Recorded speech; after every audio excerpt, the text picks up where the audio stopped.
Hi అండి. Welcome back to వసంత విశేషాలు. Sunday వెళ్ళిపోయింది, మండే వచ్చింది. ఇంకా లంచ్ బాక్సులు పెట్టడం కామనే కదండి. మా వారికి 5 గంటలకు ట్రైన్ ఉంటే 3 గంటలకే లేసి మా వారికి వాళ్ళ కొలీగ్స్కి కొంచెం బగారా అన్నము చికెన్ కర్రీ వండేసానండి.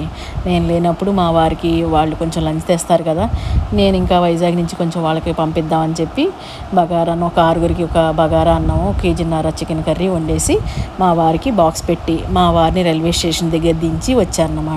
చికెన్ కర్రీ సింపులే. ఇప్పుడు చాలాసార్లు మీకు షేర్ చేశాను కదా. చికెన్ని ఫస్ట్ నూనెలో మగ్గబెట్టుకేసుకుని ఉప్పు పసుపు వేసి మసాలా వేసిన తర్వాత కారం బాగా వేగనిచ్చాలి. బగారా అన్నానికి ఎసరు కూడా పెట్టేసుకున్నాను. ప్లెయిన్ బగారా అన్నానికి ఎక్కువ నెయ్యి వేసుకుని పోపు వేసుకుంటానండి. గరం మసాలా వేసి చాలా బాగుంటుందండి. ప్లెయిన్గా ఉంటుంది, చాలా బాగుంటుంది.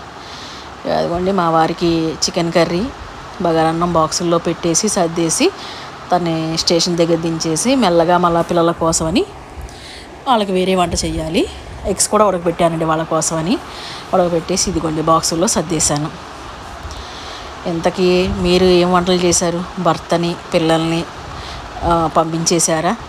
మండే నాడు కొంచెం లేజీగా ఉంటుందండి. నాకు కూడా పొద్దున్నే ఇవాళ 3 గంటలకే లేసాను కదా, చాలా లేజీగా అనిపించినది.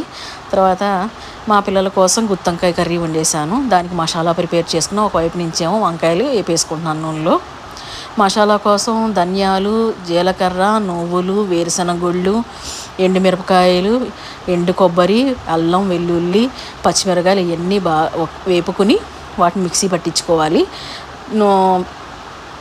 వంకాయల్ని వేపేసుకున్న తర్వాత అదే ఆయిల్ ఇంకొంచెం ఆయిల్ వేసి వీటిని ఈ మసాలాను కూడా బాగా వేగించిన తర్వాత నేను వెండిమిరకాయలు వేసేసాను కాబట్టి కారం ఏం వేయలేదండి. ఇంకా ఈ కారమే సరిపోతుంది.